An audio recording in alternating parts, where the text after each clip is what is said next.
Let's check back in with Storm Watch 12 Chief Meteorologist Matt Hoffman for a look at our conditions tonight.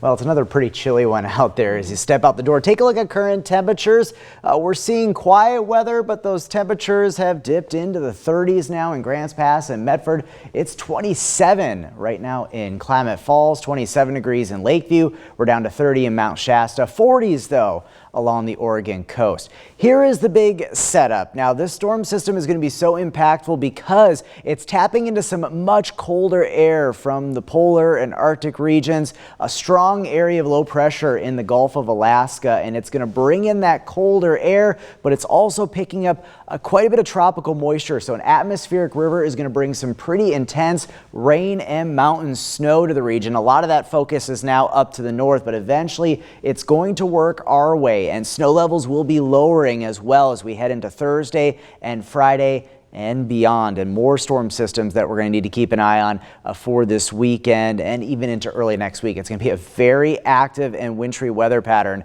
as we head into March. But this first in a series of winter storms will start impacting us later tomorrow through early Friday. Tomorrow, good travel day. If you got to get over some of the higher passes in the region, best to do that tomorrow. Temperatures will be milder, mid 50s in our west side valleys, low 50s in the basin. Winds will start cranking up a bit out of the southwest and south, but the strongest gusts will start to move in tomorrow evening. First for the coast, a high wind warning in place starting at 7 o'clock. It'll start at 10 o'clock tomorrow evening for the Shasta Valley and the east side later in the night. As that front rolls through the area, that's when we're going to see some of the strongest gusts, potentially as high as 65 miles per hour. So we're going to be concerned about wind damage, but also maybe some power outages.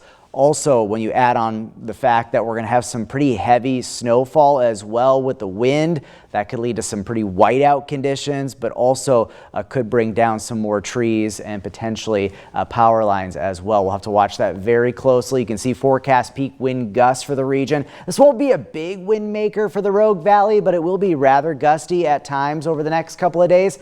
Take a look at your travel alerts as we head into Thursday. Snow levels will lower, getting to as low as 1,500 feet potentially for a time Thursday morning with this band of very heavy precipitation. We could see snowfall rates up to 1 to 2 inches per hour. So treacherous travel above 2,500 feet. And again, that combination of heavy snow and strong winds, we could see some whiteout conditions. Winter storm warnings have been issued along the Cascades and Siskiyous, parts of the east side, above 2,500 feet for the west side of southern Oregon, and above mainly 3,000 feet down in Siskiyou County. This is where we're going to see the biggest impacts to travel in our region. You can see how those snow levels come down with that heavier precipitation Wednesday night into Thursday morning. Potentially a period of snow impacting our lower passes, including Sexton Summit, Hayes Hill. Snow levels will bump up a bit in the afternoon, but notice even lower snow levels for Friday and into the weekend, where even some valley floor snow is a potential, and some accumulations as well. We'll be watching that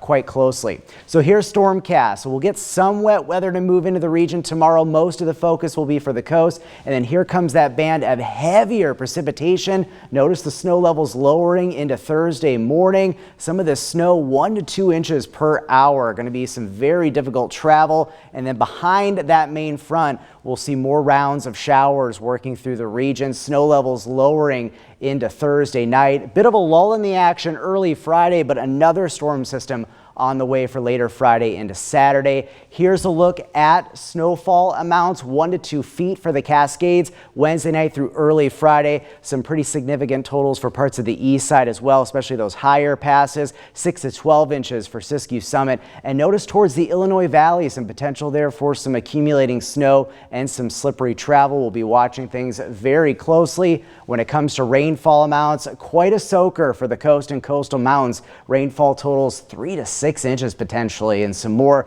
very difficult weather for travel even through Friday and Saturday. So your 7-day forecast, heavy rain reaching the coast Wednesday night into Thursday, some strong winds as well. Northern California, significant travel impacts expected, especially in the higher elevations of Siskiyou County later this week. For the Klamath Basin, snowy and windy on Thursday. Some whiteout conditions are going to be possible for the east side and up in the mountains. Some of that snow is going to be quite heavy in the days ahead. More snow this weekend, colder temperatures, and then in the Rogue Valley, we'll be looking at rain and even some snow mixing in as well. There will be the potential for some accumulating snow even down into the valley floors, especially with that next system Friday into Saturday.